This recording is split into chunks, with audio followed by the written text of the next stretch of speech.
한국일보 손현성입니다.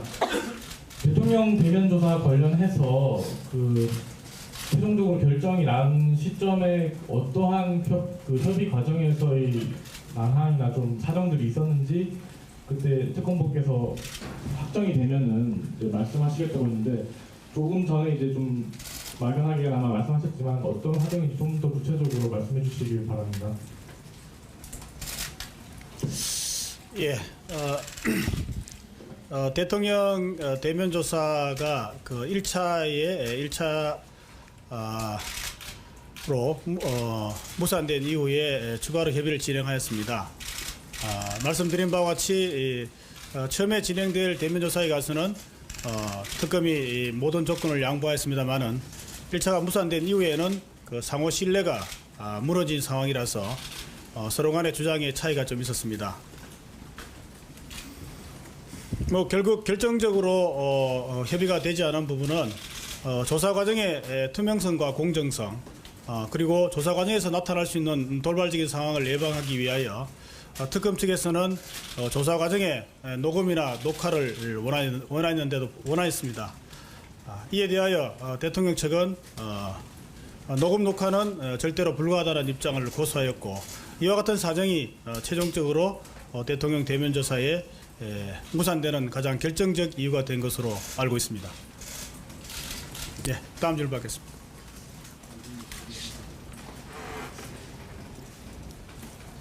네, 말씀하십시오. 네, 저 미디어오늘의 손가락 기사인데요.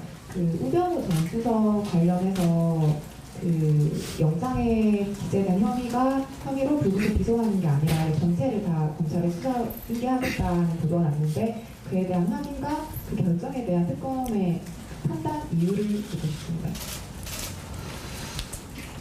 예, 우병우 전 민정수석에 대하여서 그동안 검토를 해왔습니다. 오늘 최종적으로 수사기간 연장이 불성이 되었기 때문에 특검에서 선택할 수 있는 방법은 두 가지로 보여집니다.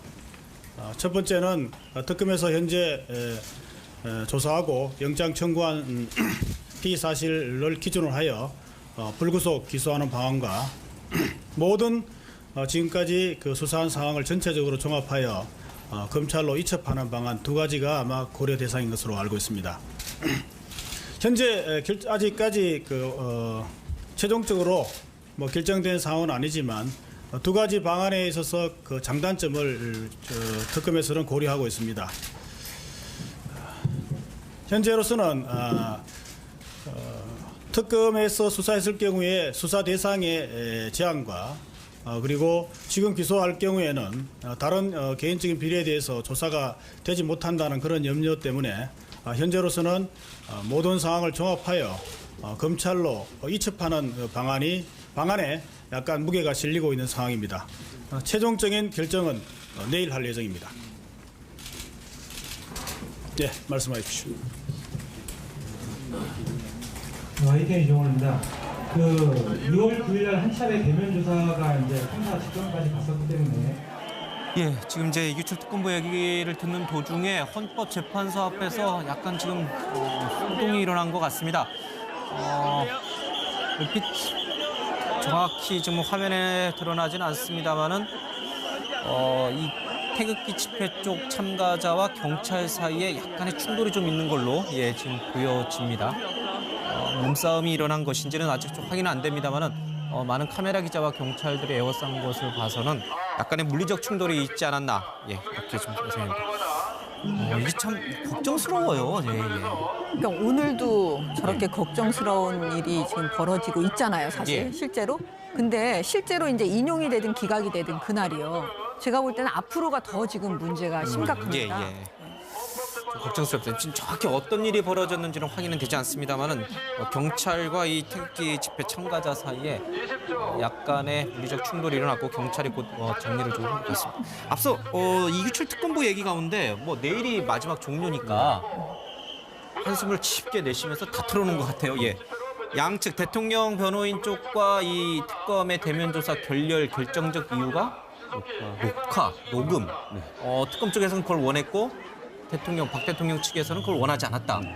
왜 대통령 측에서는 녹화 녹음을 거부했을까요? 그거를 남겨놓으면 탄핵 예. 관련된 자료로도 당연히 제출될 수가 있고 추후에 특검 기간이 종료된 뒤에 여죄에 관련된 수사가 예. 인지가 되면 또 그것도 관련된 진술로서 비교할 수가 있거든요. 그리고 이제 뭐 어쨌든 대면 조사가 결렬될 가장 중요한 이유가 지금 나왔습니다. 예. 녹화 녹음 때문에 지금 안 한다는 게 가장 큰 이유였을 것으로 보이는데 이거는 청와대가 좀 착각하고 있는 것 같아요. 청와대의 박근혜 대통령은 참고인이 아닙니다. 피의자로서 지금 적시돼 있고 피의자 성격으로 지금 조사를 받는 것이고 다만 형사 소추만 안 될 뿐이지 지금 피의자로 조사를 받는 거거든요. 형사소송법에 보면 관련된 피의자에 관련된 영상 녹화에 대해서는 동의를 받을 필요가 없습니다. 알려주기만 하면 당연히 녹화를 할 수 있게 돼 있습니다.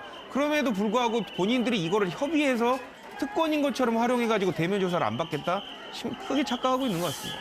특검 쪽이 녹음 녹화를 양보할 수는 없는 거예요, 대통령. 그럼 나중에 혹시 말 바꾸기 조서와 또 다르게 대통령이 이제 난 그런 말 한 적 없다 특검 가서 이런 식으로 나올 가능성 때문에 특검도 양보하기가 어려운 건가요, 녹음 녹화 문제는?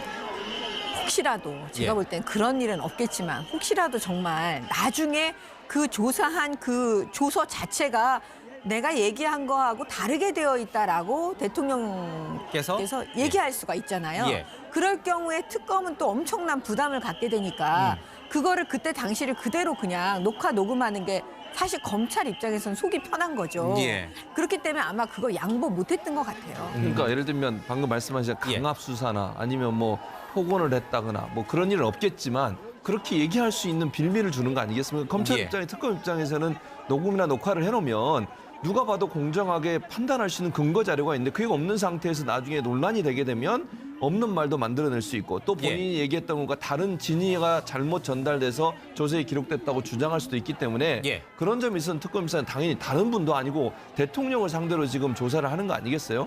그렇다고 하면 녹음과 녹화가 필요한 부분이죠. 과거에 노무현 전 대통령 때는 어떻게 했어요? 그때 검찰에서 조사받을 때 다 녹음 녹화 돼 있나요? 그때 관련돼서 뭐 그 부분을 확인을 해봐야 되지만 일반적으로는 예. 뭐 그 필요가 있다면 당연히 녹화를 합니다. 그리고 그 당시에는 이제 어떻게 조사가 됐는지 모르겠지만 지금 이번에 특검이 녹화 녹음을 하려고 했던 이유는 지금 관련돼서도 정당한 수사를 한 당사자들도 최순실 씨가 무슨 뭐 자기를 멸망시키려 하고 있다, 무슨 강압수사였다고 이미 얘기를 하고 있습니다. 예. 근데 그거와 관련된 공모자라고 지금 분류가 되는 박근혜 대통령이 또 그 조사에서 똑같은 얘기를 안 하라는 보장이 없거든요. 예. 더더군다나 지금 혹시라도 본인들이 정말 조심해서 특검이 조사를 했음에도 불구하고 이런 부분 확인할 수 없는 강압수사라는 주장이 나오게 된다면 박근혜 대통령 입에서 예. 나오게 된다면 정말로 박근혜 대통령은 강압수사의 피해자 코스프레가 가능하게 되는 시나리오가 만들어져 버리는 것이죠. 그러니까 이런 부분을 예방하기 차원에서라도 이런 부분을 그냥 조사하기에는 너무나도 부담스러울 것으로 보입니다. 알겠습니다. 예, 언제 최종 변론이 시작된 지 한 뭐 40여 분 남짓 지났는데 글쎄 뭐 이게 열기가 너무 과열된다라고 해야 될까요? 어쨌든 경찰과의 약간의 물리적 충돌도 좀 있는 것으로 보입니다. 현장 그림 보고 있는데 정확히 어떤 일이 벌어진지 모르겠습니다. 계속해서 호루라기 소리 들리는 거 보니까 한쪽에서는 헌재로 진입하려고 하는 것 같고 경찰은 또 그걸 막으려고 하는 것 같고 그런 상황이 아닌가 싶기도 합니다. 저는 그러니까 안타까운 것은 뭐냐면 예. 자기 의사를 표현하는 건 존중받아야 되지만 어떤 형태의 폭력적인 행위도 해서는 안 되고요. 경찰이 그거에 대해서는 처벌을 강하게 해야 된다고 생각해요. 그래야 양측 의원이 건전하게 자기 생각을 얘기할 수 있는 기회가 보장되는 거지 저런 식으로 어떤 형태로 폭력적인 행위를 예. 하는 것 자체를 그냥 묵인하면 저게 더 크게 번질 수 있어요. 그럼 경찰 입장에서 좀 단호하게 대처를 했으면 좋겠습니다. 이정미 권한대행에 대해서도 신변 위험 문제가 좀 있었지만 이 박영수 특검에 대해서도 집 앞에 그렇죠. 몰려와서 몽둥이를 들어야 될 때가 됐다. 뭐 이런 그러니까 얘기들이 지금 많이 나왔어요. 저것도 마찬가지입니다만은 어느 정도 기싸움이라는 성격이 있기 때문에 뭐 좀 와 소리를 지른다든가 깃발을 흔든다든가 할 수는 있어요. 예. 문제는 지난번 세계적으로 한국 시위 문화에 대해서 깜짝 놀란 게 뭡니까? 100만, 200만이 모였는데도 예. 아무런 폭력적인 그런 행위가 없었지 않습니까?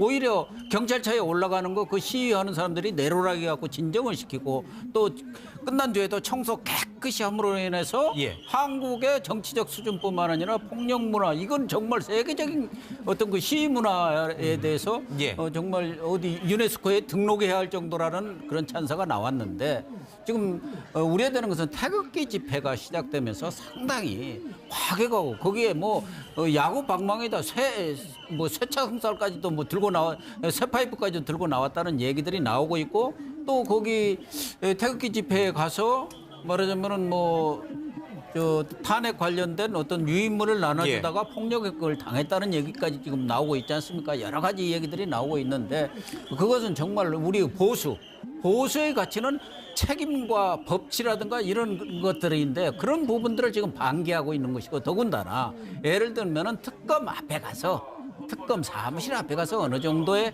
뭐 시위를 한다든가 그건 용인이 되지만 지금 박영수 특검의 집 앞까지 가서 평온한 그 개인의 삶 거기는 박영수 특검만 사는 게 아니지 않습니까? 그 아파트에는 다른 주민들도 다 사는데 거기 가서 다른 주민들의 평온한 삶까지도 파괴하는 그런 행위는 있을 수도 없는 데다가 아침에 내가 텔레비를 보면서 보니까 어떤 분이 뭐 이 야구 방망이를 들고 와서 나는 8살 먹은 딸한테 내 생명은 나라에 다 바쳤다.